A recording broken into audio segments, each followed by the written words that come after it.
What's up, y'all? Shoebooty Sports coming at you. Normal time, sort of. Tuesday night. It's all the same to you. This is your host, Grandpa, co-host Bradley Brown. Say what's up, Brad. Say hello to Brad's mustache while you're at it. What's happening? A couple things here and there.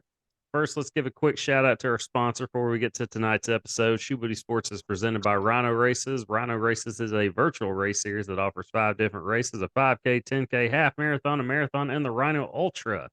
Sign up for one or all 5 of their races at rhinoraces.com. Run your race at your convenience. Track it with your fitness app of choice. Screenshot your results as proof of completion. Once those results are verified by Rhino Races staff, submit those to rhinoraces.com to the submit results section, by the way.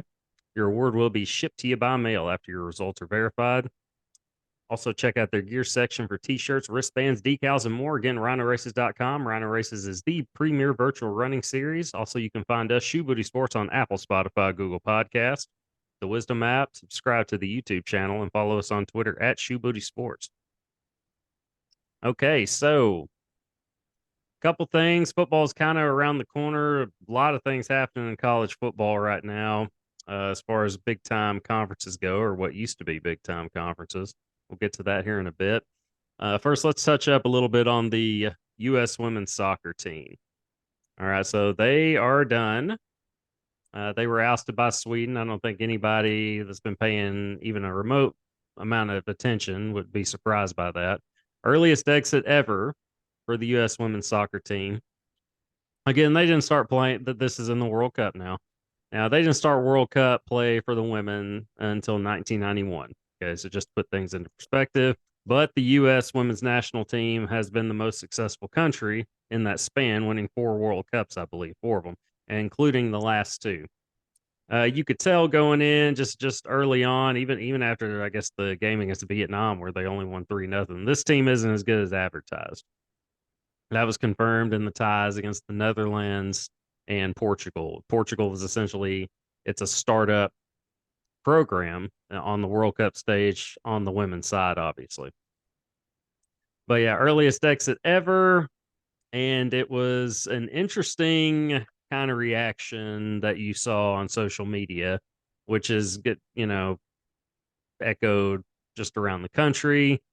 Very divided as far as supporters, and I mean, just more than you'd ever see, more than I've ever seen for any national team. People not only kind of rooting against them, rooting against the Americans, that's Americans rooting against the Americans, but celebrating the loss. And I didn't see the game live. I caught highlights. From what I saw, it looked like the US women's team was the better team of the two.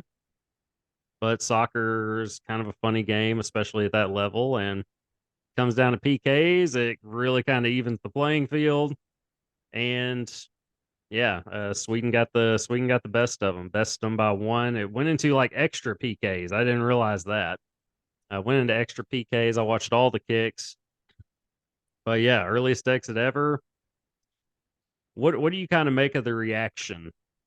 Just the backlash, the laughing emojis, and just the celebrating of the loss by the country. Which, I'll start by saying, just I've heard some, not a lot. I've heard some reaction of why are they doing this? If you don't know why, then you haven't been paying attention. But what are your thoughts on it? I thought it was hilarious. The blue-haired hero just sailed her penalty kick right over the crossbar. Yeah, I wasn't really celebrating it, but I thought it was hilarious. I didn't want to see them make a deep run. I knew they wouldn't make a deep run, and I figured they were going to get put out in the first elimination match. Yeah, you're right. Anybody who's been paying any kind of attention at all understands the backlash this team has received.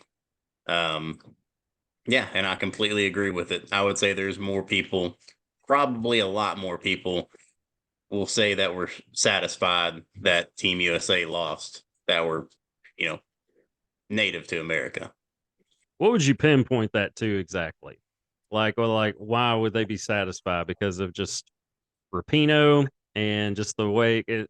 because we've seen Rapinoe be successful for years, right? I mean, close to a decade. Won an Olympic gold medal. I mean, to credit her, to give her credit here, Olympic gold medalist, 2 World Cups.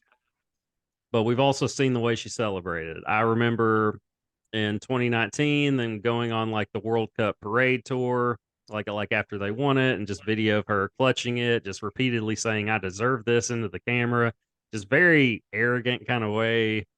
Yeah, very smug. Yeah, very smug, arrogant, just in your face. But that's Rapinoe. I mean, Rapinoe is, and I'm not condoning it or anything, but that's her. I mean, Yeah, she's very off-putting. She can be very off-putting, and that's going to, I've never and it, seen her be on putting. right. I mean, she's off-putting. She's an activist out there, or She even wants men even on the soccer team. yeah. I mean, she's like I said, into activism, into pushing. I'll just say it, false narratives. Like let's touch up on the equal pay thing. Equal pay, if we want to talk about that a little bit, it's about what you generate. What are you bringing in? That's going to determine what you get paid. The men get paid a lot more because the men's game, like it or not, brings in a lot more money. Yeah, And I saw a graph where the women actually get a higher percentage of what is brought in than the men do. Men get like 7%. I want to say the women get close to 20. I don't know if that's 100% accurate, but I know that the women get more percentage wise. But it's not a sexist thing. It's nothing like that. It's what are you bringing? What is your game bringing in? I mean, let's go to the UFC for a bit. Back when Ronda Rousey's heyday, Ronda Rousey was the highest paid UFC star. You know why? She brought in the most money. She brought in the most viewers. She was must see TV in her prime there. If the women did that, if the women's soccer game brought in that kind of viewership, then they would absolutely deserve more money. But it's stuff like that. Like that's a completely other topic. But it's stuff like that. It's can't just race go the karts and ask for NASCAR money. I mean, exactly. But it's her antics on the field. Just the celebrate, the over celebration. I'd say it's like kind of like when Cam Newton, would celebrate after every first down. That yeah, rubbed some people. I loved it personally, but that rubbed some people the wrong way. And Rapinoe celebrating is going to rub some people the wrong way too. And when you're an activist on the side, like it's anytime you make a lot of it's political. Like most of it's political with Rapinoe. And so you're naturally going to divide your fan base. You're naturally going to piss off half the country because we're that divided.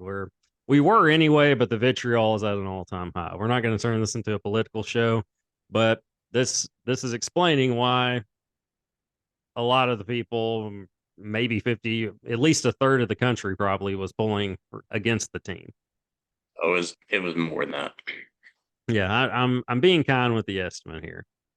But yeah, it's when anytime you become political, you're gonna welcome backlash when you're not successful. And even when you are successful, I mean, people are gonna attack you, but and especially when you miss a kick like that. And I mean, she missed it bad.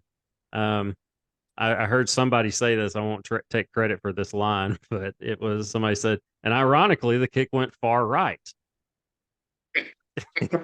Yeah, and her being a far leftist essentially. But I did like that line. That was pretty good. I was very indifferent. I wasn't rooting against them. I didn't watch the game. I didn't watch any of the games, but I wasn't rooting against them. But I wasn't upset that they lost either. This is We've kind of seen how this team has handled success. It's in a very it's a smug way. You put it best. It's in a smug way that they've carried themselves. Like the team, Rapinoe is 38 years old. This is her last World Cup. Many would say, thankfully. Yeah, And I will. I'm not going to put that on other people. I'll say that myself. I mean, I'm glad to see her out just because she's not she's not the player she was. She's not a good player anymore, Yeah, and she shouldn't have been in there on the PKs. That was evident by her kick. That was evident by her kick. But she's 38 years old. She's not a good player anymore. you could have Uh, made the argument she probably shouldn't have been on the team, but you if could. she won 2 World Cups, but Yeah, I mean, she was a legacy ad for sure. I mean, you could say she earned her spot just based on previous years, but she at least she shouldn't have been out there for the PKs. Absolutely. Or absolutely not. And yeah, it's just I don't know. It was how this team will be remembered. It probably is the most unlikable U.S. women's soccer team that we've seen, and like no matter what side you're on, um, this wasn't a team that brought fans together where everybody was cheering for them. It was a divisive fan base, and that's what you're going to get when you've got someone like Rapinoe on the forefront, who's a political activist and will continue to be. What outside of her playing career, she won't make as much noise as far as the spotlight probably just because she's not going to be an active player, so she's not going to get that kind of attention. But anytime you have like a hardcore activist, um, at the forefront of your squad, I mean, that's what you're going to get. You're going to get supporters, but you're going to get a lot of backlash too. And it's an old team. I'm ready to see new blood come in. And part of it was this is, like I said, this is an older team, right? This is an older team, and the rest of the world is starting to catch up. Like I said, the World Cup on the women's side wasn't started until 91. Portugal's starting things now.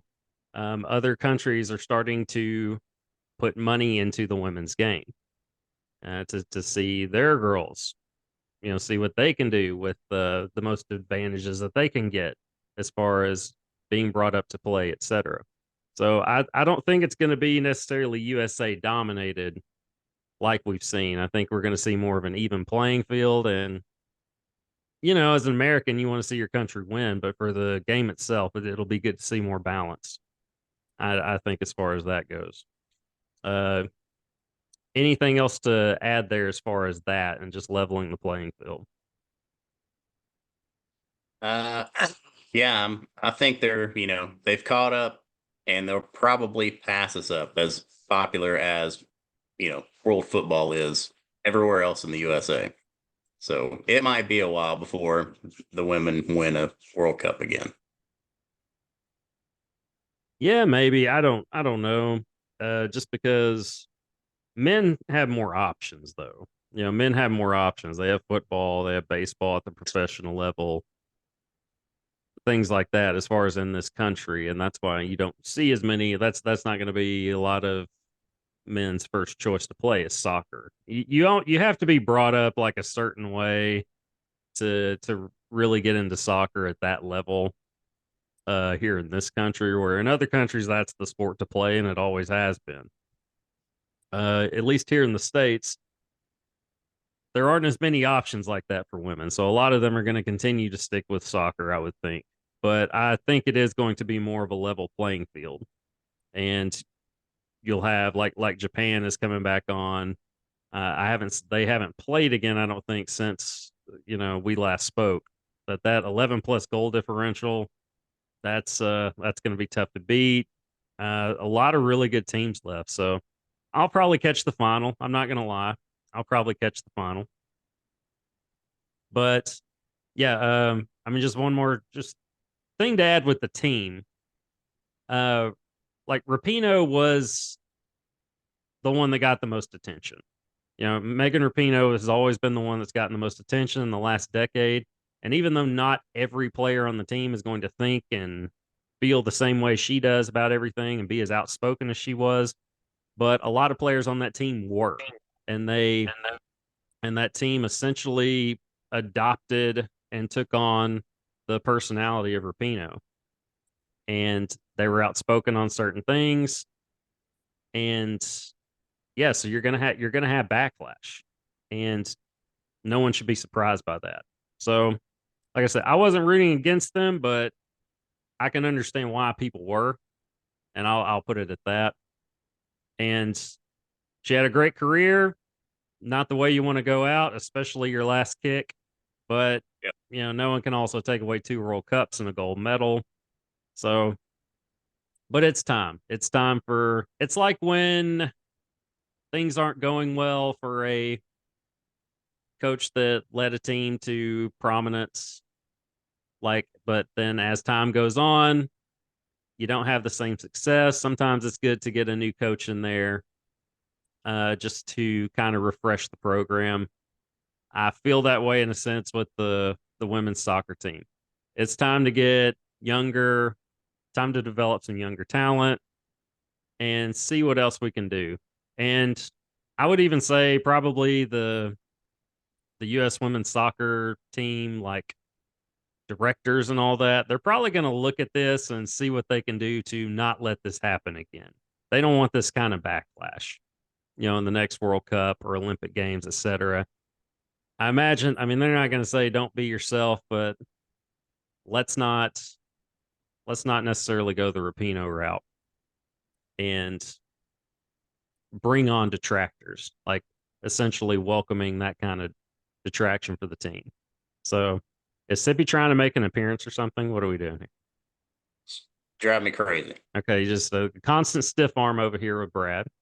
Using that kind of football technique. But yeah, I'll be interested to see who ends up in the final of the Women's World Cup. I will check that out, but let's move on to American football now. So the Pac-12 is done.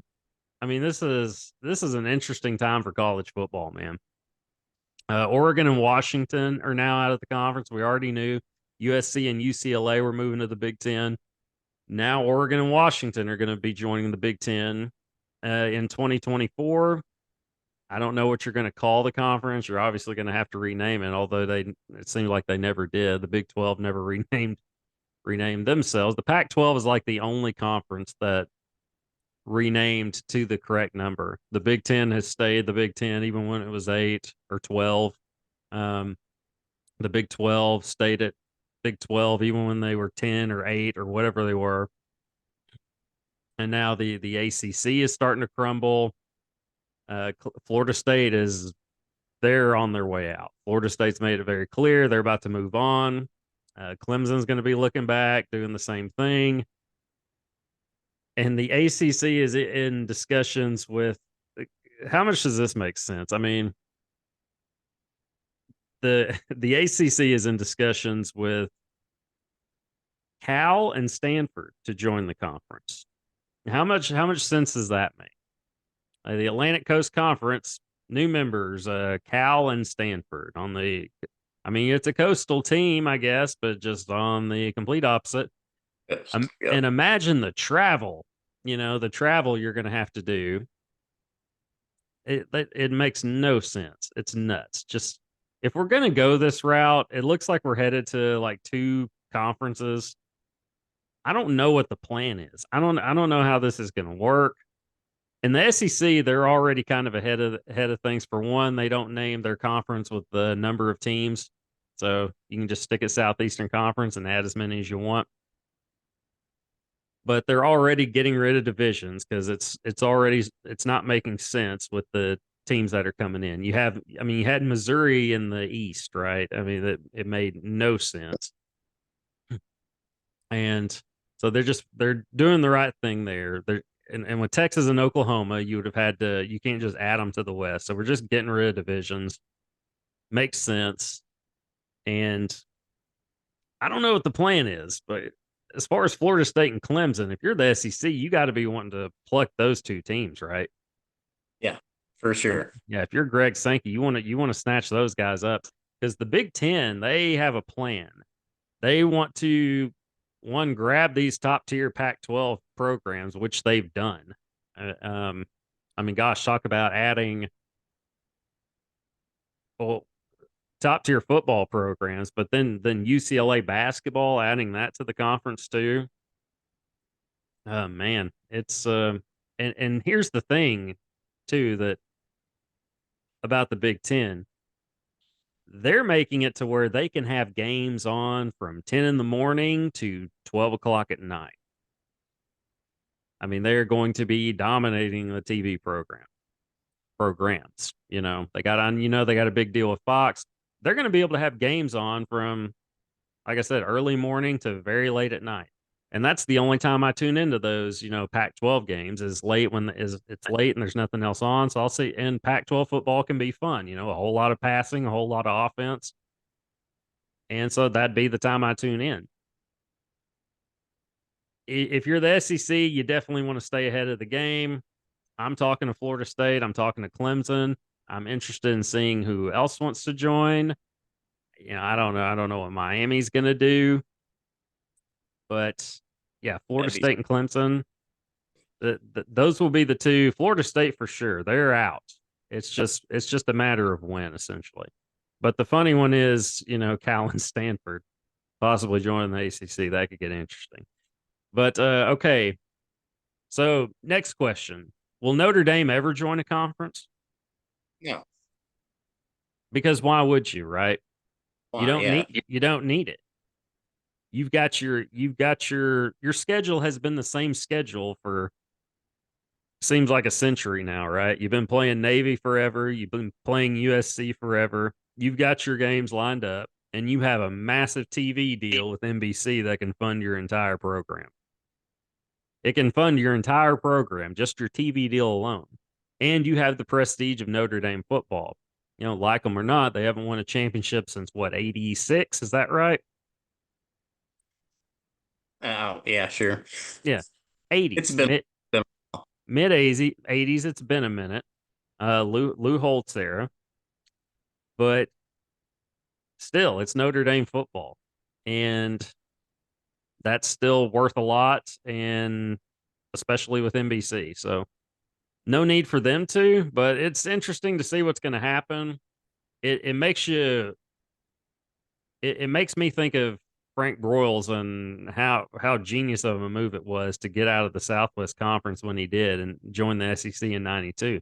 Everybody thought he was crazy for doing that, and I mean, it turned out to be a great move because now the Big 12 isn't the Big 12 of old, but they're at least staying alive. They're adding some teams. You're losing your top ones, Texas and Oklahoma, but you're able to stay alive because you jumped on it and added more teams. Pac-12, they're just done. They're just toast. It's just a matter of time now, and it's not going to be very long. And since all this talk of college football, it made me, for whatever reason, think of Brian Kelly's Louisiana accent. It lasted for, I guess, a basketball game, halftime in a basketball game. He did do a little bit of, I think he did another interview, like a local interview afterwards, and he still had it, still stuck around there for a little bit. But yeah, he was in Baton Rouge for 48 hours, and all of a sudden he'd been raised here his whole life. So with his family. Yeah, that's what it was. But he had a good year this year. So a lot of people have forgotten about that. I never want to forget about that though. I'm gonna watch that probably once a year.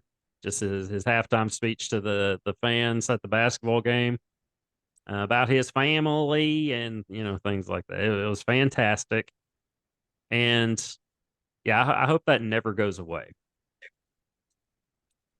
What do you give LSU's chances of seriously competing? Let's just say an SEC championship this year. We're not gonna go as far as the national champion or making the playoff. Just SEC championship. Got a returning quarterback. If they stay healthy, man, they've got a pretty good shot. Because I mean, we're all expecting Alabama to have an off year. There's some questions at quarterback. LSU has all those pieces there. They did really well last year. I I think they've got a pretty good shot. Now, if they can beat Georgia in the championship game, who knows? But I think they've got a good shot to make the playoffs. I think so too. I don't subscribe to the Alabama's going to have a down year, maybe compared to what we expected from Bryce Young, but it's Alabama at the end of the day. What's a down year for them? 3 losses. Yep. Or you think they get that? I mean, Saban's gone on record. If he loses 3 games in the season again, he don't think they'll have him back. He might have partially said that in jest, but just partially. But I do think Georgia has overtaken Alabama as the premier team of the league because they look really good. Even like I didn't think Georgia would repeat. I didn't think I won't say that there was no shot they would repeat. But I didn't think they would repeat. And yeah, undefeated season, dominant in the national championship game, squeaked by in that semifinal. But I mean, as long as you win, you win. And you got that tight end who's just good. NFL scouts are just drooling over, and how could you not? Was it Bowers? Is it Brock Bowers? Could be off on that. I want to say it's Bowers, but yeah, great tight end, big time NFL prospect. Kirby Smart's figured it out. He's figured it out. I think they are the program to beat in the league right now. But I don't Surely count they don't Saban. win 3 in a row, right? I wouldn't think so. Not with, I mean, Stetson, wasn't anything that NFL scouts were drooling over, but the guy's a winner and the guy can just flat out play football.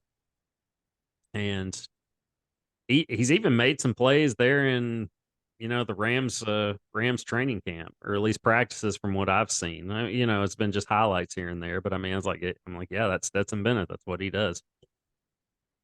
Here, Dak's been making a lot of highlights too out of I have practice. seen some of those highlights. He's thrown dimes to DBs, man. I mean, just Yeah, absolute dimes to DBs. Uh, multiple each day.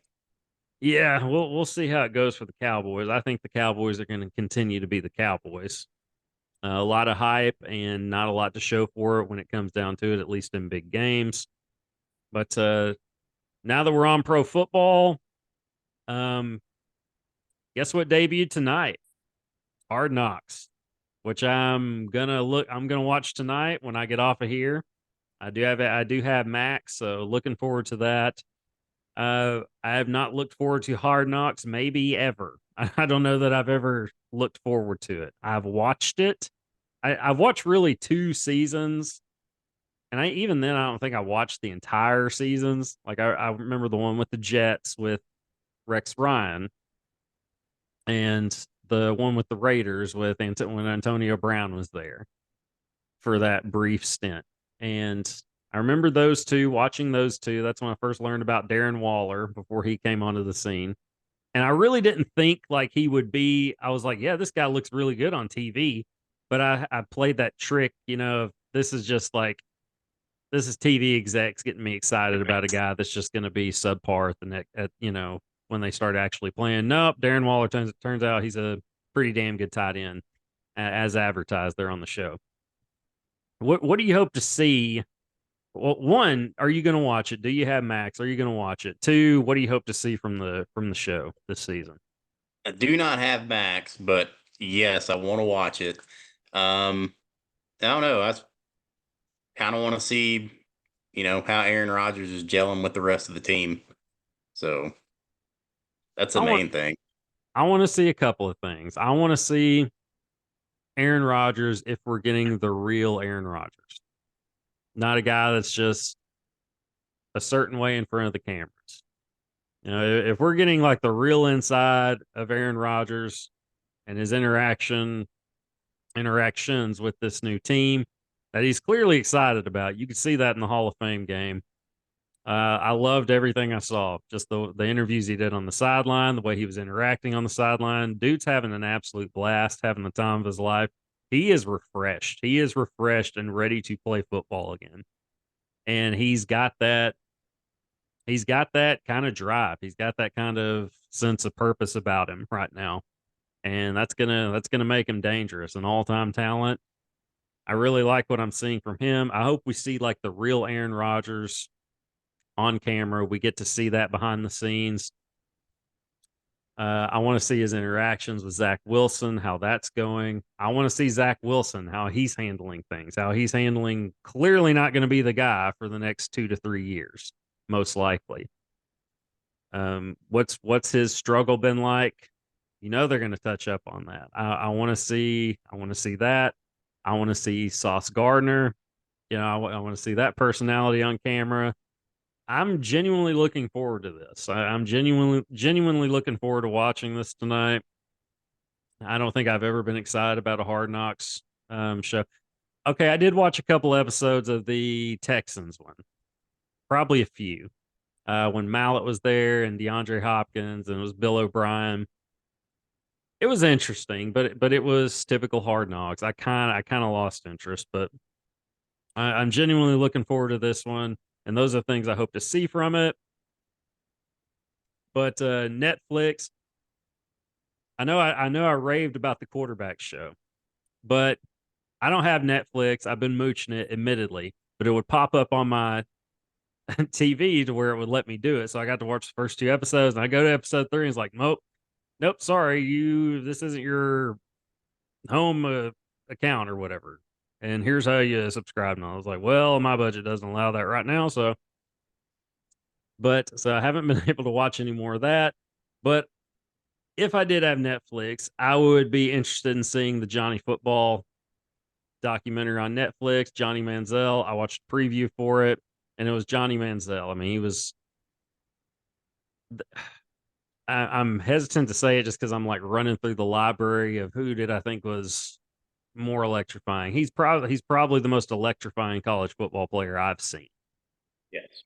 Yeah, can you think of one that was more of that nature? He made my jaw drop more the times than I could count, man. Just unbelievable the crap that he did. Yeah, just in that Alabama game. I mean, just the year he won the Heisman. I mean, he did that to us. He did that to Arkansas. But made a lot of people. Arkansas then made a lot of people look like that, not necessarily to that extent. I was like, man, we're making this guy look phenomenal. And then you saw him do that to Alabama, and you're like, okay, this guy's the real deal. And then, sure enough, he wins the Heisman, deservedly so. Had a really good, second year. I guess it was redshirt sophomore, right? Sophomore season, but then goes pro and partying catches up to him, as well as being in the NFL. Not the same. So I would be very interested to see that. I'll find a way to check it out at some point. But I think that's already out. So that'd be one I'd be interested in seeing. Okay, real quick, tell us about Bryson DeChambeau's 58 at a LIV Golf event on Sunday. I saw that score and was like, wow. Yeah, it's pretty much unbelievable. I mean, Right? especially the putt that he made on 18. I mean, it was over 40 feet, it looked like. But yeah, a 58. I mean, you have good golfers go out and scramble and they don't even shoot that low. And you've got four people, taking the best shot. It's unbelievable. Like, yeah, there's been a lot of 59s.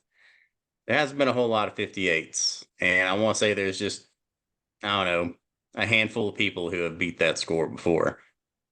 I know there's been, I don't know, I think there's been 10, maybe somewhere in the teens that have shot a 58 or lower.